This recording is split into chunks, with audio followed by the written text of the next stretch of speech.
Kinabukasan nga ay agad na nagtungo sa kabundukan ang ating bida, kasama ng mga tauhan niya sa Blue Dragon Village at ng kanyang mga sundalo mula sa Wu Wei Army. Dito ay sinabi ni Shu na kailangan nilang mag-ingat at mauuna na muna sila ni Xiaoyu upang masiguro na ligtas ang kanilang dadaanan, kaya naman naiyak ang Deputy Commander na si Chenji dahil umano sa pag-aalala ni Shu sa kanila.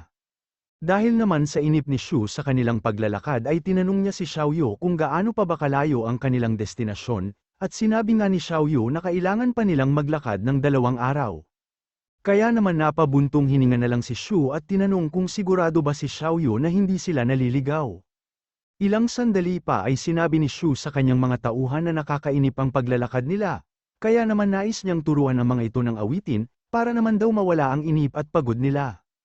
Agad nga din niyang inumpisahan ang pag-awit, pero bigla siyang napatigil nang makita na nakatunganga lang ang lahat sa kanya. Kaya naman tinanong ni Shu kung bakit hindi sila sumasabay sa kanyang pag-awit, at sinabi nga ng mga ito na hindi nila alam ang lyrics, isa pa ay weirdo umano ang awitin ng ating bida. Pero dahil sa lalong nagalit ang ating bida sa kanilang mga dahilan at sinabi, ay napilitan na lang si Chenji na kindatan ang kanilang mga kasama at sabihin na nakarelate sila sa lyrics ng kanta ni Shu. Natahimik at nagdilim lang naman ang mukha ni Shu, habang si Xiaoyu ay natatawa at iniisip na talagang makakarelate sila, dahil pare-parehas naman silang nagdaan sa hirap. Hanggang sa ilang sandali pa ay naiiyak na ang ating bida, habang iniisip kung bakit mahal ng mga tao sa Luniverse ang mga tula at articles ng dating hari, pero wala silang interest sa kanyang kanta. Makalipas naman ang 2 araw ay nakarating na sila sa kalagitnaan ng kabundukan kung saan matatagpuan ang kuweba. Dito ay sinabi nga ni Shu na maganda ang entrance o pasukan ng kuwebang ito, dahil sa nakakubli ito sa makapal na damuhan. At sinabi nga din ni Xiaoyu na kung hindi lang siya nagta-travel sa ilalim ng lupa ay malamang sa hindi niya nakita ang kuweba na ito. Ilang sandali pa nga ay sinabi ni Shu kila Heitan na mauuna na muna silang pumasok sa kuweba upang siyasatin ang loob nito, kaya mas mainam kung magpahinga na lang muna sila dito. Pero bago nga sila pumasok sa kuweba ay tinanong ni Shu kung napuntahan na ba nila dati ang lugar na ito, at higit sa lahat ay kung mayroon ba itong pangalan.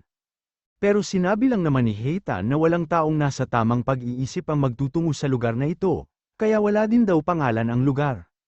Wala palang pangalan ang lugar na ito, wika nga ni Shu, sabay tingin sa kanyang kapatid at sinabi na magmula sa araw na ito ay tatawagin ng Mount Queen Lucy ang lugar. Narinig naman ni Heitan ang sinabi ni Xiaoyu, at agad nga itong sumigaw upang sabihin na magmula sa araw na ito ay Mount Queen Lucy na ang pangalan ng kabundukan. Wala na ngang nagawa si Shu sa bagay na ito dahil agad ding pinagsigawan ng kanyang mga tauhan ng paulit-ulit, ang bagong pangalan ng kabundukan. Pagpasok naman ng magkapatid sa kuweba ay napansin ni Shu na maluwang ang loob nito, habang sila Heitan naman ay masyado ang pag-aalala at sinabi na malamang sa may demonyo sa loob. Sinabi nga din nila na nakakatakot ang kuwebang ito, sabay tanong kung sigurado ba si Shu na maninirahan sila sa loob nito at kung hindi na ba magbabago ang kanyang desisyon. Napapaisip naman si Shu sa kung bakit sila natatakot, at hindi daw kaya dahil ito sa mga karst, kaya naman wala nang nagawa si Shu kundi sabihin sa kanila na isang special landform ito at ang lahat ng mga bato ay limestone. Sinabi nga din niya na ang kalikasan ang may gawa sa lahat ng forms na ito, at hindi demonyo tulad ng kanilang iniisip. Habang nag-explore nga sila Shu sa kuweba ay napansin niya mamasa-masa ang lugar. Kaya tinatanong niya si Xiaoyu kung hindi ba masisira ang kanilang mga imbak na pagkain sa lugar na ito. Pero sinabi lang naman ni Xiaoyu na malawak pa ang kuweba, sabay tanong sa ating bida kung dapat ba nilang tignan pa ang ibang lugar, na sinang-ayunan naman ni Shu. Agad ngang nilabas ni Xiaoyu si Anthony upang mapabilis ang pag-travel nila sa loob ng kuweba, at habang nag-travel nga sila ay patuloy naman sa paggawa ng madadaanan nila si Xiaoyu. Dito ay sinabi naman ni Shu na kailangan muna nilang libutin ang buong kuweba upang makahanap sila ng magandang pwesto na pwede nilang tirahan. Sinabi nga din ni Shu na kailangan din nilang gumawa ng lagusan sa itaas ng kuweba, para kahit pumasok o mahanap sila ng Blackwing Army ay mayroon pa din silang pwedeng daanan. Sinabi naman ni Xiaoyu na siya na ang bahala sa paghahanap ng iba pang lagusan, sinabi nga din niya na pwede silang gumawa ng lagusan sa kakahuyan o sa likod ng waterfalls. Hanggang sa bigla silang nakarinig ng kakaibang ingay, at napatanong na nga lang din si Xiaoyu sa kung meron din palang ibang nilalang na naninirahan dito, tignan natin, wika naman ni Shu. Ilang sandali pa nga ay nakita nila ang pangkat ng mga tupa at lobo, kaya naman napapatanong si Xiaoyu sa kung ano kaya ang ginagawa ng mga ito dito. Sinabi naman ng naglalaway nating bida na mayaman sa superpower ang kuweba na ito, at malamang nga daw na pinag-aawayan nila ang kuweba, sabay hingi ng sibat sa kanyang kapatid, dahil magandang pagkakataon daw ito upang makapag-practice siya. Nag-aaway nga ang leader ng mga hayop na ito, kung saan ay sinabi ng lobo na matapang ang hiya ng mga tupa, na pagkasunduan nga daw nilang magpalitan sa pananatili sa kuwebang ito, pero ngayon ay ayaw nang umalis ng tupa at kinakain na niya ang mga binitawan niyang salita. Pero sinabi lang naman ng tupa na matagal na silang naninirahan sa ilalim ng lupa o loob ng kuweba na ito, isa pa nga daw ay walang pagkakasundo na naganap sa pagitan nila. Habang si Shu naman ay mabilis na bumaba at hawak ang kanyang sibat na ginawa ni Xiaoyu sa pamamagitan ng formation-type spirit niyang si Jia. Agad nga din siyang nagtungo sa pagitan ng mga hayop na ito, at sinabi nga niya na hindi na sila dapat mag-away. Sinabi nga din ni Shu na magmula sa araw na ito ay siya na ang nagmamay-ari ng lugar na ito, kaya naman bilang bago nilang master ay dapat nga daw silang makinig sa mga sasabihin ng ating bida, kapalit nito ay sisiguruhin naman niya na hindi sila gugutuman. Pero may kondisyon nga daw, at kailangan niya ang mga lobo upang bantayan ang kuweba at kabundukan, habang ang mga tupa naman ay kailangang magbigay ng wool o buhok nila at gatas. Pero mukhang hindi nagustuhan ng mga hayop ito, at sinabi nga nilang masyadong lapastangan ang ating bida, bukod dito ay nagkasundo din sila na patayin umano si Shu. Pero bago pa nila magawa ang kanilang plano ay nakatikim na sila ng isang malupit, mula sa ating bida.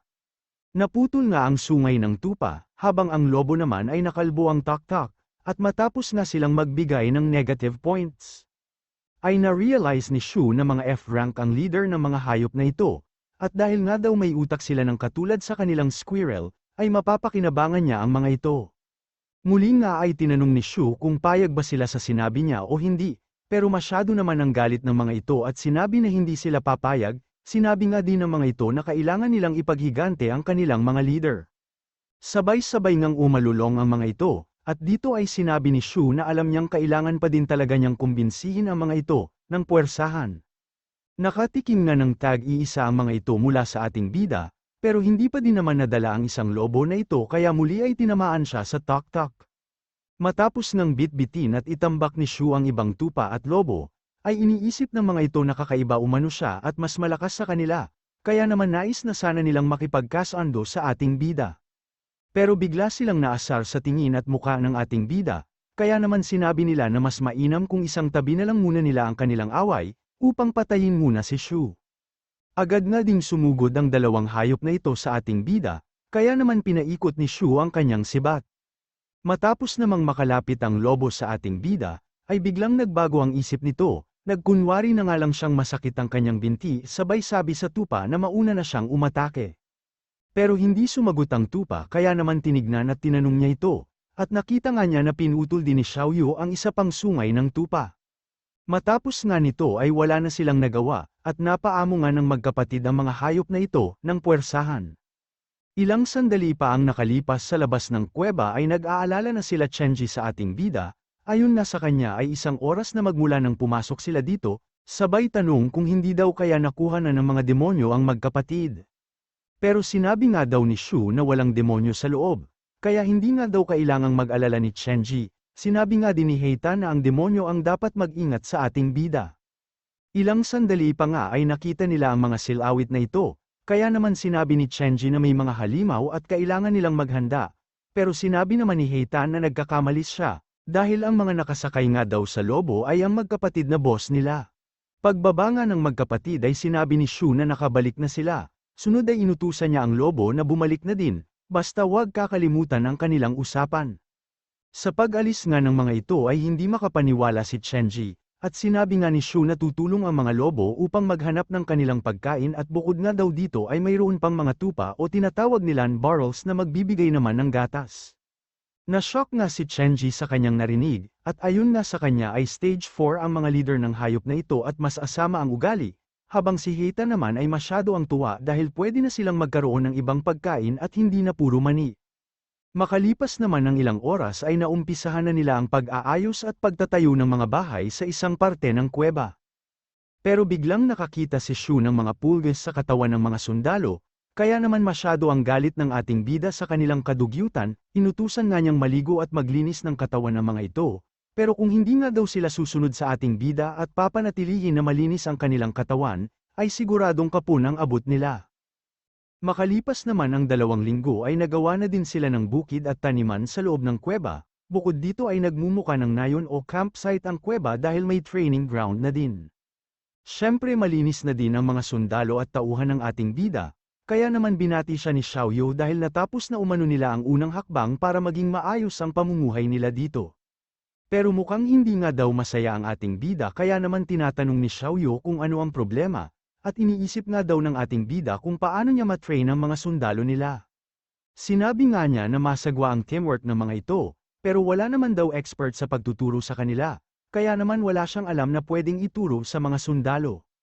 Pero sinabi naman ni Xiaoyu na naging team leader siya sa training camp ng Dragnet, kaya naman daw ang pagtuturo at pag-ensayo sa mga sundalo ay mani lamang para sa kanya. Hanggang sa sinabi ng kanilang bantay na mayroon silang mga namataan na tao sa malapit, kaya naman nagulat ang magkapatid at napapatanong kung Blackwing Army ba ang mga tinutukoy nila, pero akala nga daw nila ay ligtas at tago ang kuweba na ito. Agad nga silang lumabas ng kuweba upang tignan ang mga tao na sinasabi sa kanila.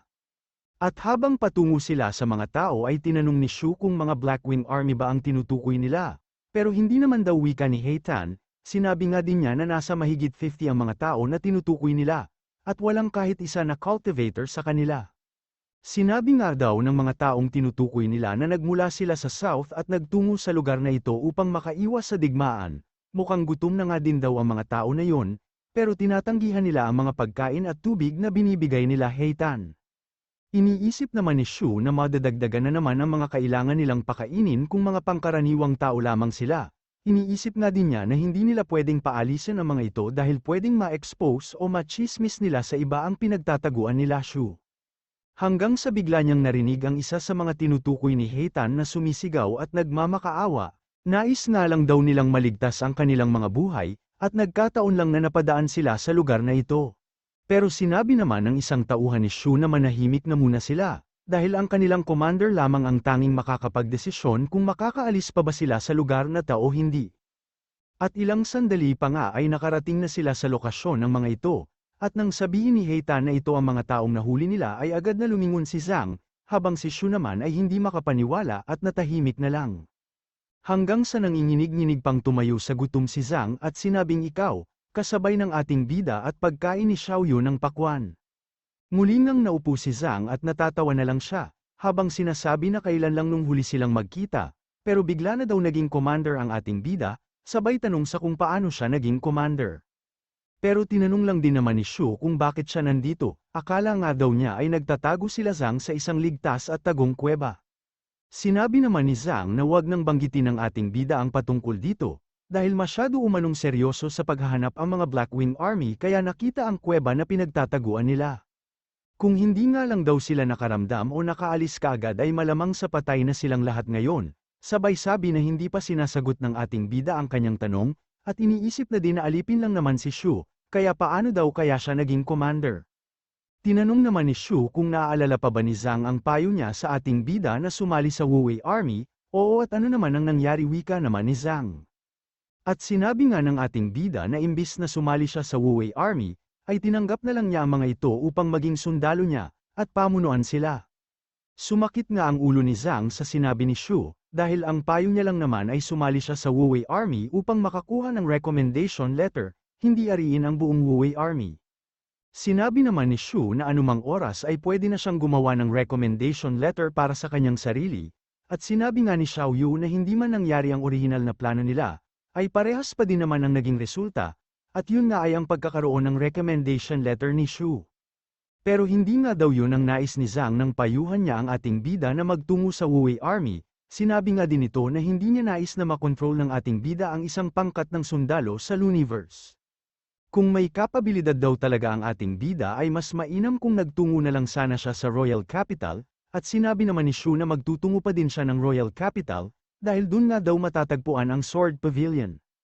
Kumalma naman si Zhang matapos niyang marinig ang sinabi ni Shu na magtutungo pa din siya sa Royal Capital, sabay tanong kung seryoso ba siya kahit pa commander na siya ngayon. Sinabi naman ni Shu na hindi pa din niya nakakalimutan ang kanyang layunin, kaya wala naman sigurong mali kung pumasok siya ng Sword Pavilion, kahit pa isa na siyang commander. Ilang sandali pa ay biglang tumunog ang tiyan nila Zhang, at sinabi nga ni Shu na nakalimutan na niyang nagugutom nga pala sila. Agad nang nilabas ni Xiaoyu ang banga ng tubig at sinabi ni Shu na uminom na muna sila. Pero sinabi naman ni Zhang na ayaw naman nilang tumanggi, pero paano daw kaya nila maiinom ang kumukulong tubig, kaya naman inutusan na lang ni Shu si Heita na kumuha ng kaning lamig. At habang nagsasalita nga si Shu ay napapaisip naman itong si Chenji, nung una nga daw niyang makita si Shu ay tila wala siyang interest na sumali sa Wu Wei Army, at masyado nga lang daw focus ang ating bida sa kanyang negosyo sa sabon. Pero bigla siyang napatanong sa kanyang sarili, kung planado na daw ba ni Shu ang lahat ng ito nang simulan niya ang pagtitinda ng sabon. Malamang sa ganun na nga dagdag pa ni Chenji, dahil kung pangkaraniwang manggagawa lang daw ng sabon ang ating bida, ay sigurado namang hindi magsasaka ng mani ang mga sundalo ng Wu Wei Army para sa kanya.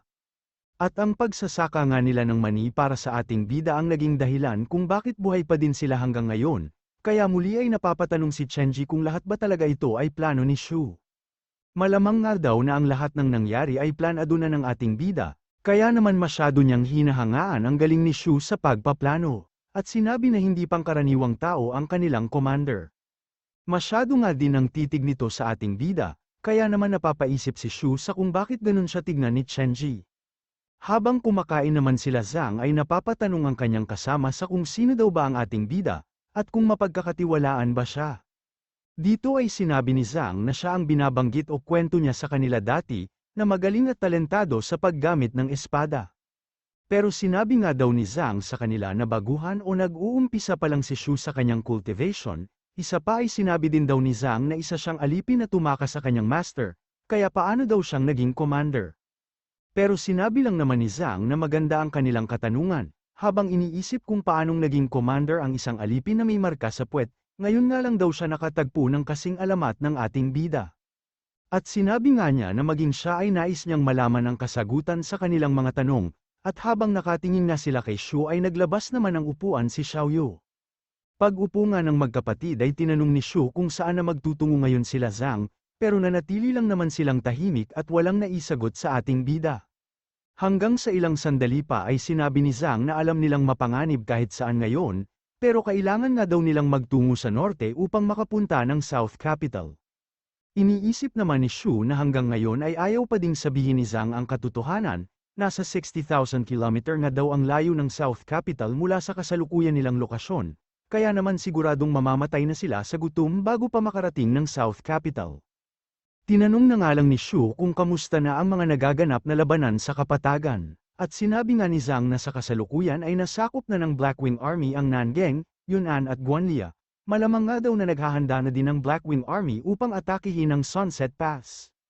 Sinabi nga din ni Zhang na ang Sunset Pass ay isa sa importanteng tanggulan papuntang South State, pero malakas naman daw ang pangkat ng Flames Army kaya siguradong hindi ito basta-basta babagsak.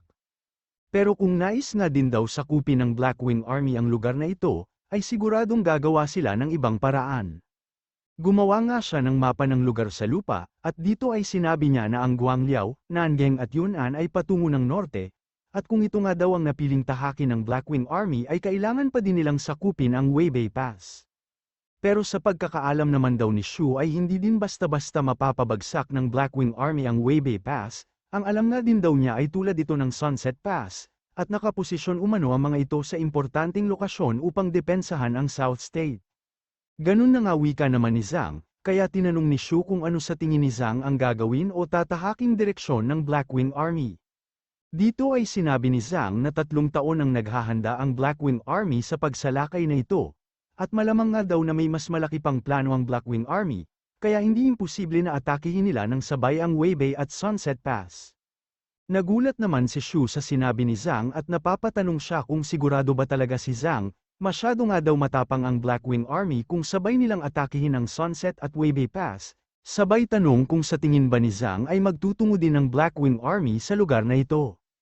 Pero sinabi naman ni Zhang na hindi kailangang mag-alala ng ating bida, masyado nga daw abala ang mga Blackwing Army upang atakihin ang mga syudad, kaya naman wala silang oras upang magtungo sa kabundukan at hanapin ang mga nagtatago. Sabay titig sa ating bida, at sinabi na malamang sa magbago ang plano ng Blackwing Army kung kikilos si Shu, kaya mas mainam daw kung magtago na lang siya at wag munang lumabas upang hindi maalerto ang Blackwing Army sa kanya. Anong ibig mong sabihin, tanong naman ni Shu, sabay sabi na mas mainam kung ipaliwanag ni Zhang ang sinasabi niya upang malinawan ng ating bida, pero na-realize din ni Shu ang ibig niyang sabihin, kaya naman sinabi nito na hindi bali na at ayaw niyang mag-away lang sila ni Zhang, ang importante nga daw ngayon ay tahimik at ligtas sila dito sa kabundukan.